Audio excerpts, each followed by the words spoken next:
You're listening to Burn Rate and Bullshit, the show where founders, suits, and corporate clowns all get called the fuck out. We're Josh Robinson and Mike Nathan, entrepreneurs turned VCs. With zero filters, strong opinions, and a bullshit detector set to high. Welcome to the only business podcast that actually tells it like it is. I'm a desperate man. Send lawyers, guns, and money. This shit has hit the fan. The only thing multiplying faster than layoffs this year is the number of org charts with giant holes. Middle management is on the endangered species list, and I'm not sure anyone's going to miss them. What do most managers actually manage? Their calendars, their LinkedIn posts? And in the age of layoffs and AI-powered teams, the ones who survive are the ones who actually do the work. Let's get into who's next. So when you think about middle management, does it make you retch, throw up in your mouth a little, or does it make you smile, give you warm fuzzies? Well, the idea of it's been fodder for cartoon strips. I mean, it's always been the punchline. Yeah. Sometimes unfairly, sometimes appropriately.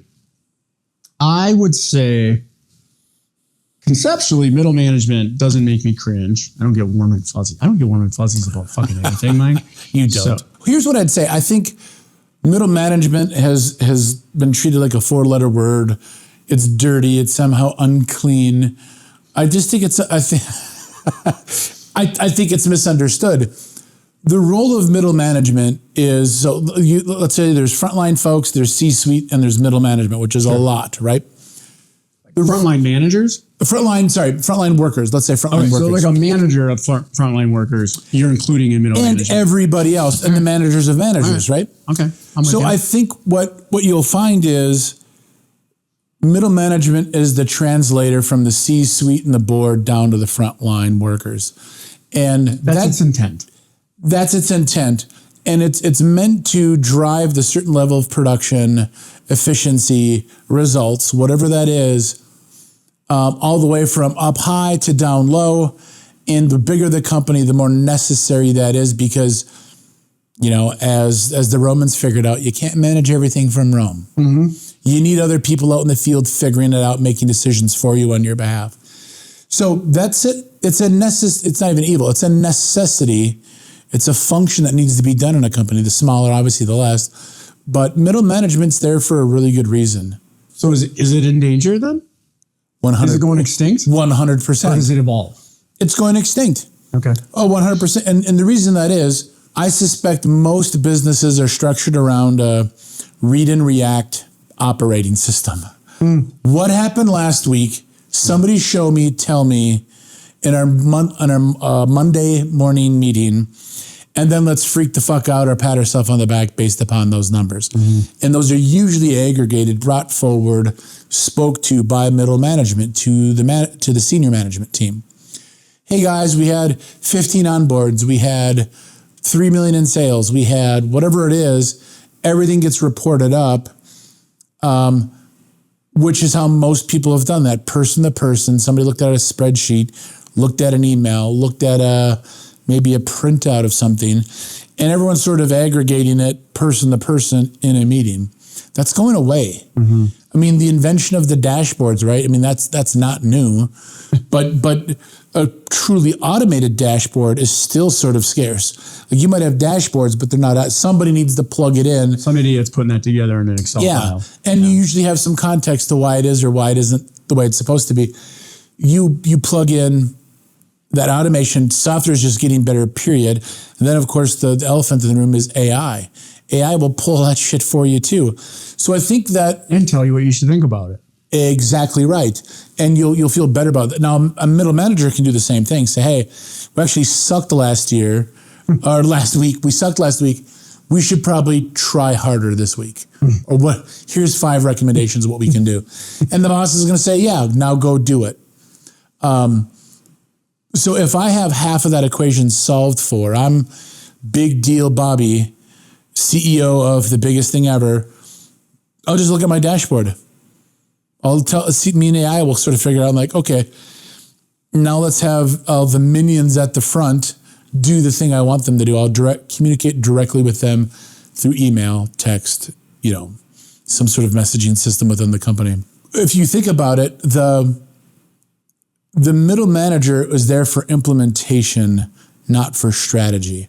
Strategies, board, founder, C-suite. Here's the big direction we're going. This is the big new idea. I need 3 people. And again, it's a functional role. Implement this. Yeah. You're an operator. Middle management equals operator. Make this happen. So do I think they're going away? The way they exist today, yep. I think half of the role is going to be, which is reporting in what's going on. I already know what's going on. It's the how do I get involved more on the execution, the operation part of this as a middle manager. That's the opportunity. So middle management right now has to worry about getting replaced because as a senior person or a leader in a company or the founder, CEO, I'd much rather get my information from a dashboard than a douchebag in my own company, right? I don't have to listen to the commentary of, who knows. I'd rather just get the straight dope. Yeah. Probably cost you less too. Definitely cost me less. And so I'll talk out of both sides of my mouth since it's a podcast and probably want to be a consultant. Well, it's your podcast. You can do whatever you want. Do whatever the fuck I want. Yeah. But you also miss, AI is amazing, but it is going to miss a ton of shit that you don't know. Mm-hmm. That's why you still need to have middle management in terms of what are all the things between the lines? What's the data we're not collecting that's really important to an outcome, a trend, a result that we're trying to get? Mm-hmm. AI is not going to pick it up. Your 20-year middle manager who's been with the company since he left college is going to know that nuance. So it's interesting. By the time this episode is published, this news won't be as recent. So it'll probably be a couple months old at this point. But recently, like within the last couple of weeks, Target Corporation, which is headquartered in our backyard, yep, just laid off, was it 10% or something? It was a big number. Their corporate team, right? And really the explanation they gave was we have too much middle management. Everyone's tripping over each other. We can't get decisions made. We can't get things executed on because Bobby thinks his mandate is to go right. Susie thinks her mandate's to go left. Yep. And they're both trying to do the same thing, but go in different directions. And so they've got too much of it. So a little bit different thought process than, hey, we just don't need as many people because more things are automated. I agree with you that that's happening. Yep. What I also am seeing though is there's just too much of it and it's confusing. They're just going in different directions. How do you avoid that? Boy, this is going to come hard for the folks at Target, but leadership, holy shit. If you can't set the course and communicate effectively enough from the ivory tower, the red bullseye, what everybody ought to be doing, that's a failure of leadership to some degree. I would agree with that. Now, it's a company the size of Target or Walmart or insert somebody, the big retailer like that, it's damn near impossible not to have all sorts of layers on top of layers. You really do. When you're $100 billion a year in revenue. Yeah. Seems like a big number, but maybe it's not. Is that a lot? So you're gonna need to have nuances. You're gonna need to know that stuff. Don't get me wrong, but the whole idea of having senior leadership as CEO is to cast a vision of the future that is obviously positive, reachable, attainable, and there ought not to be confusion. In your example of Jimmy's going right and Janie's going left, that shouldn't happen. And I think the reason you have that is because there's so many layers. Everybody wants to cut their job in half and focus on the one thing. And there's just too many people running around. Yeah. They're hearing something different, which is why one's going left and one's going right. I agree with you. It is a symptom of failed leadership all the way to the top, all the way to the corner office. I would add to that, it's a failure of leadership for that individual middle manager as well, where I look at my own career before kind of doing our own thing when I was in corporate America. My goal had always been to work myself out of a job. Yeah. Right? Delegate it to a lower level and, push it down, grab something more complex and challenging for myself, automate it, get it to a point where the company doesn't need that work anymore. And so as a middle manager, you ought to be showing up in that mindset as well. Help. How do I develop someone on my team to take something off my plate? How do I work with my leadership and other leaders in the organization to get more accountability and responsibility? If you're just sitting there waiting for the axe to fall, shame on you. Yeah. And I think some people are afraid to take that stand of, hey, I'm working myself out of a job here. And that's never been a negative experience for me. That's always led to more opportunity. I think you're spot on. Let me go back and say this too. Although we're begging on target, good on those guys for recognizing, calling it out. Yeah. And saying, hey, we do have an issue, we're going to cut it. So there's some courage and some bravery there to say, yeah, we just have too many people standing around doing nothing. Mm-hmm. So let me make sure I say that. Second thing is, I think you're dead right. Middle management, large corporation, not the world's most ambitious pool of employees, right?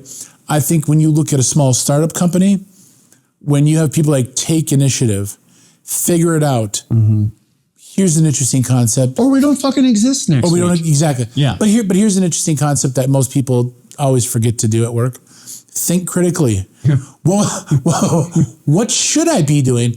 I know I'm supposed to be checking on the TPS reports, but should I be taking initiative somewhere else? Yeah. Which is why you get amazing people that end up being the CEO of these big companies. They've only been here 10 years and they're the CEO of the company because they likely took initiative and outpaced everybody else that were their peers inside that organization. How about our good friend and a former alum, Corey Berry at Best Buy? Mm-hmm. How young was she when she was the CEO? When she was the CFO? Yeah. She ran circles around people and just kicked butt. Now she's, Fortune 50 CEO. Yeah. That's fantastic. I bet you she outworked every single person in that building. Yep. You have to work your way through that. And even if your goal is not the corner office to be the CEO, if you've got a career path in mind, whatever that may be, go after it and take initiative and show up, think critically. You'll be wrong sometimes. Uh-huh. And honestly, good leaders will appreciate people that are wrong and recognize it, admit it, and change course. So don't be afraid of having a misstep or being something wrong, especially in a startup. But, one of the things you mentioned, Mike, made me think of, this question around AI. You always hear it in a flavor of, well, what's safe from AI? What's not going to get replaced by AI? How do you apply that question in the context of middle management? Like, what parts of middle management are safe or immune to the effects of AI? So when I think about AI, almost in every aspect, not exactly doom and gloom, the robots are going to replace us next Christmas. Mm-hmm. I'm more of it'll be the have and the have-nots as owners or as employees. If you're an employee or a middle manager and you're not somehow using Chat GPT, Gemini, one of them, if you're not, whatever it is, if you're not utilizing those either officially or unofficially in your job, you're going to get left behind. I'm convinced of that. Yeah. How you utilize or whatever your job function is, you've got to figure out a way to insert that into what you're doing, period. Because the people who are not are going to get left behind. The people that use it are going to be. So that's maybe number one. Number two is I think they're using AI is going to help with a lot of insights, data. It's going to give you some pieces. I think the largest opportunity that AI is not going to touch or not be as impact is the one-to-one relationship building. I am a huge proponent of I want to be around people who believe what I believe. Mm-hmm. And Simon Sinek, I just FYI. Mm-hmm. I want to, very accomplished. Where was I going? I want to talk about employee engagement.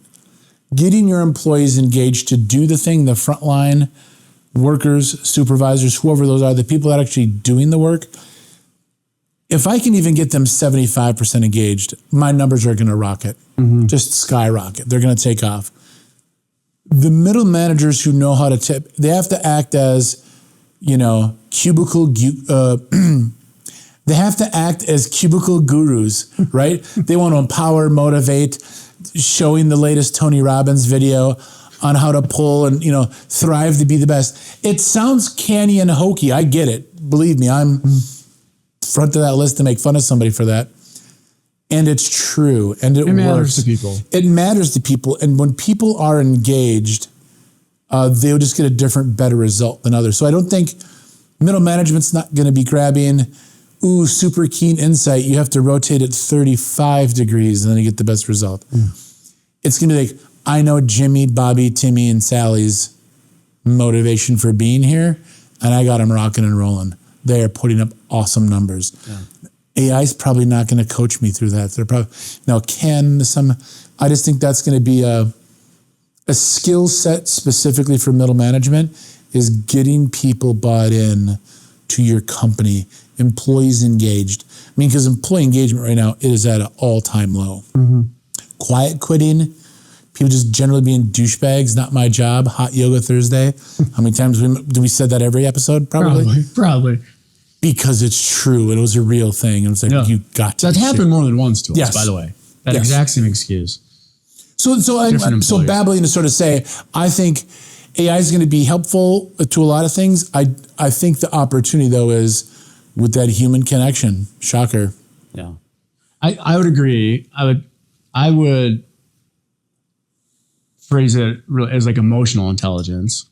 That's where, right? So the EQ side of it, working friendly with people, amendment allowed. Friendly granted. Thank you.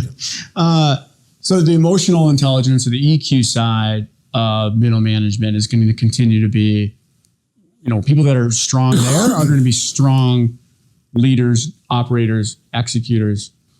The other side of or kind of aspect of middle management that I don't want to say is immune or safe from AI, but it really is going to be an opportunity for middle management in the world of AI is the ethics side of it. So ethics. AI will tell you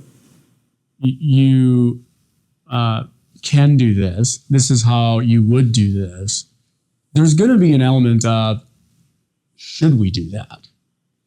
Does that make sense for our business? Does that resonate with our customers? Does that, fulfill our brand promise the way we see it? Yeah. Parts of that will still continue to be touched on by AI, but ethics is going to continue to be a piece that ethics evolves over time with or without AI. Yeah. Application of that ethics or those ethos to your business model is going to be something that we're going to continue to need humans for. And to your point of translating from the C-suite to the front line, middle management is going to continue to be wildly important. Yeah. For maybe less of them. Well, I mean, for implementation, right? Those sort of ethos needs to come from the very top of the company. Yeah. Hey, back when I was in the Navy, you had the 3 code, we don't lie, cheat, or steal, nor tolerate those among us who do. Everybody knew that.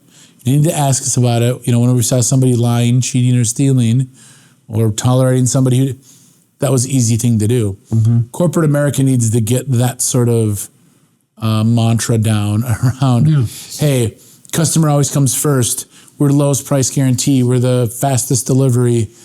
I mean, that's not ethics per se, but that's sort of a mission, a calling card that leadership will help drive down. So maybe what we're saying is, or at least I'm thinking of seeing a theme, middle management's probably as safe as their leadership can protect them in terms of like their own leadership ability. Yeah, their own leadership and the leadership of the company can sort of utilize their exact functionality within their organization. Because I would not, again, middle management is not a dirty word to me.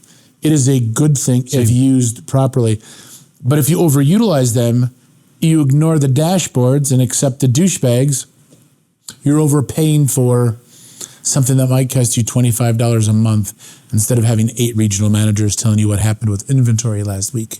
So if you're 15, 20-year tenure, you made it to senior manager, director level, you're pulling in somewhere $100,000 to $200,000 a year, and you're just living comfortably.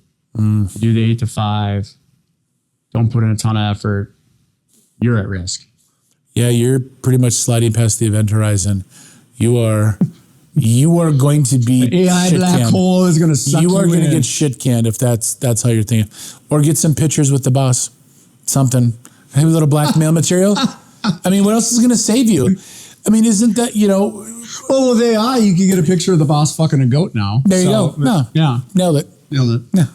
Do that. Yeah. You won't get replaced. Don't do that. You'll get replaced by the people who use AI for blackmail.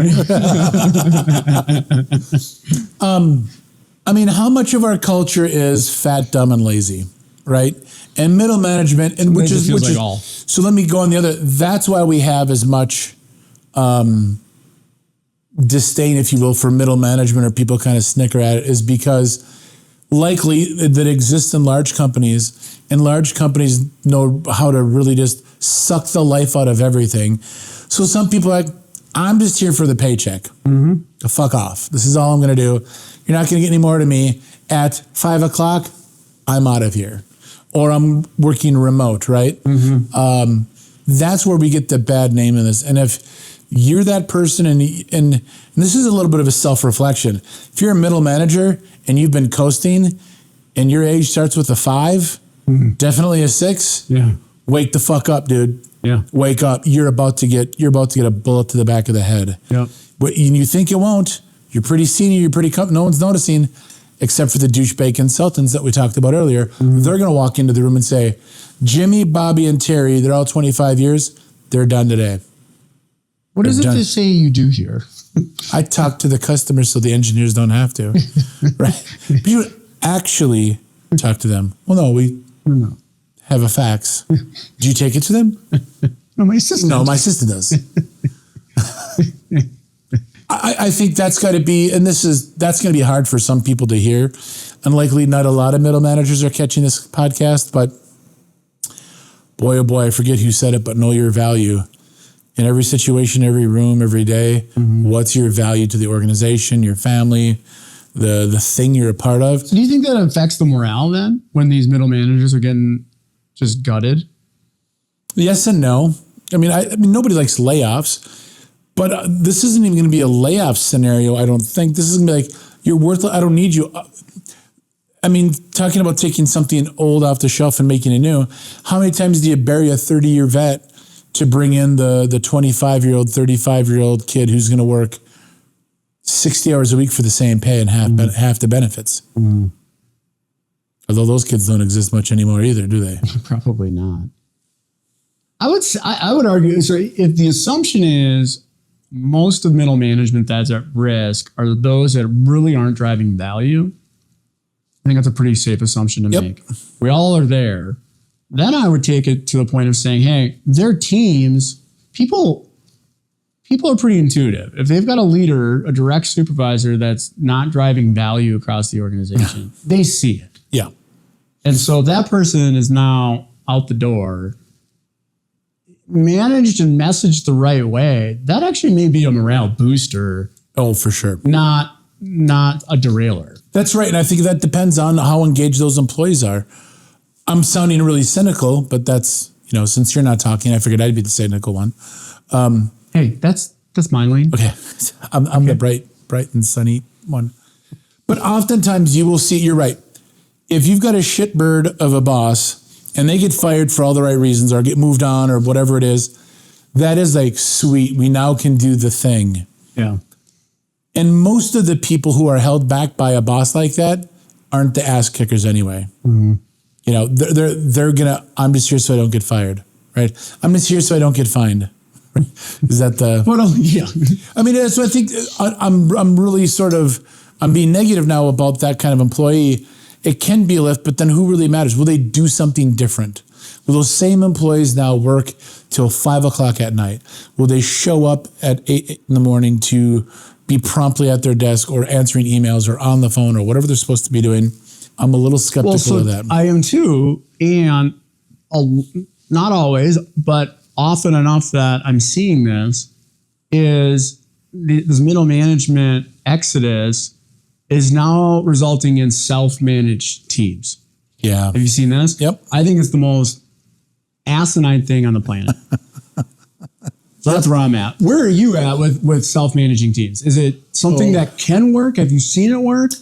Or is it just the most fucking stupidest thing you've ever heard? I've not seen it work. Theoretically, I suppose it could work. I just haven't been exposed to it.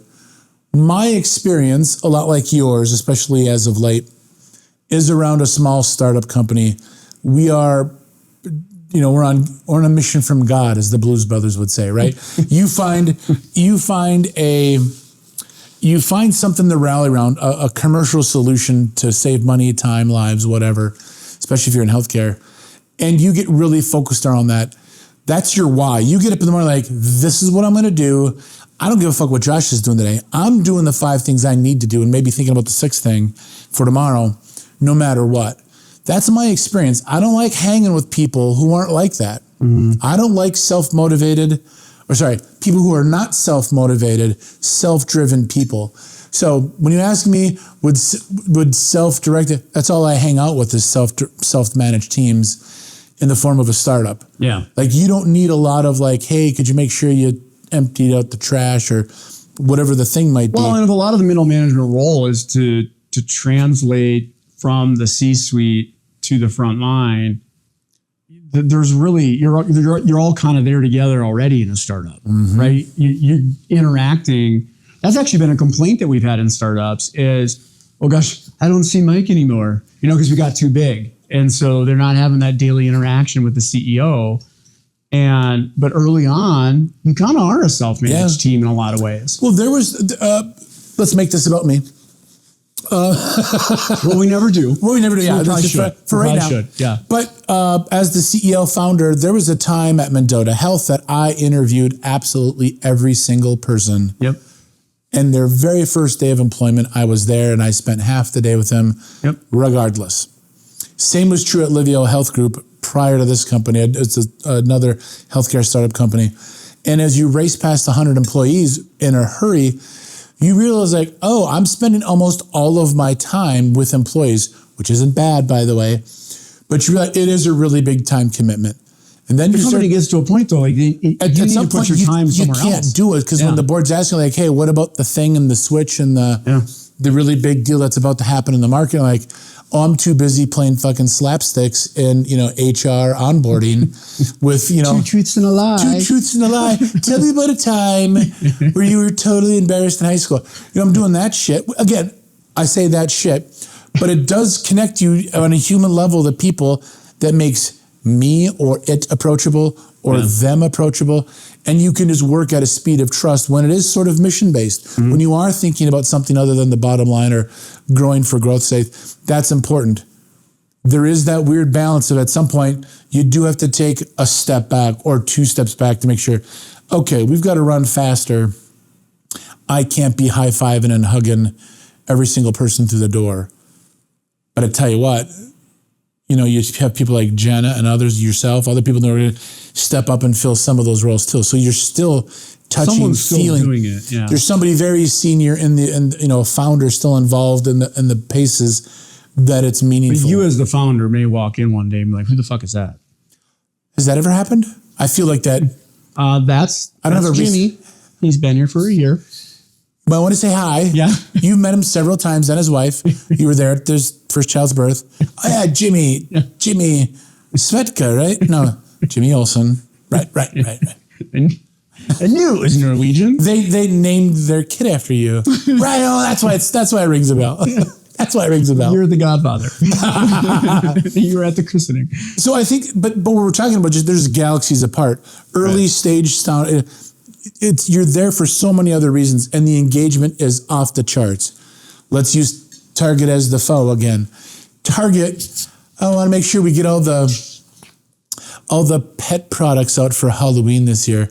I want to make sure all the Shih Tzus have a pumpkin costume. Everybody to stack hands. Let's go. Who's ready to make this happen? There's not the same What's sort of... What's the scent of the candle in the Joanna Gaines section right? this year? So, I mean, people aren't idiots. I mean, they're like, yeah, there's things they'll find, purpose around. just maybe not the, rubber dog shit, that I'm going to, was it I do the flying rubber dog shit out of Hong Kong? That's a Top Flight or a Top Gun thing. So might have lost the track. What are we talking about? I feel like we should say this for the two people that are listening to this. Please like and subscribe. I started my career at Target Corporation in the headquarters, and and I still have a lot of friends there, so I believe it to still be a fantastic company. Cover your both ass. as a customer and as an employee. Sorry, team member. Team member. Employee was team member. It's team member. And I've shared this with Mike in other companies that we've been involved in.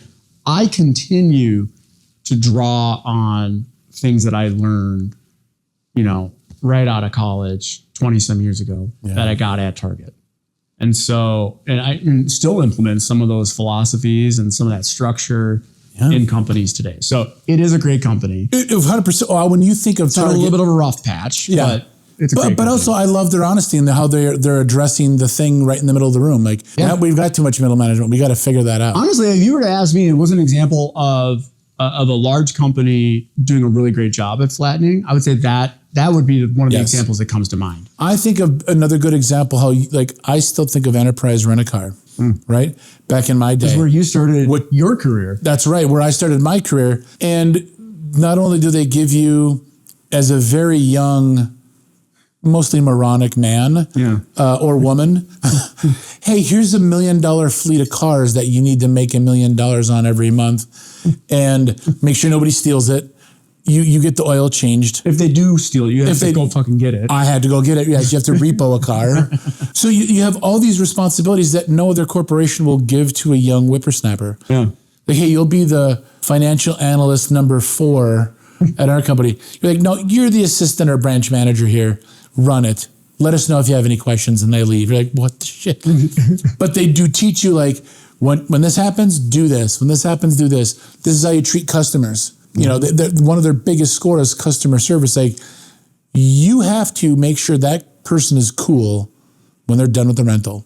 I don't care how bad you messed up, make it right. That could mean give it to them for free. Give a big discount. Give them their next rental free. You don't learn that as a young kid coming out of college anymore or going into the workplace. You don't learn that till later. It's a very entrepreneurial shop, and there are a lot of things that I've learned at Enterprise Rent-A-Car that I now for sure can say, I'm still doing that. No look book. Remember we talked about that? I don't care what happens, book it. We used to do that at Enterprise. You get a phone call. Hey, I'm looking for a black Silverado with pink interior, and I'll pay whatever you do. No problem, sir. That's $5,000 a day. But we'll have it here Friday. Okay, thanks. And you're like, everyone's looking at you like, we don't have a black Silverado with pink interior. Yeah, let's find one though. Here we go. We'll get one. It's worth the money. Let's go do it.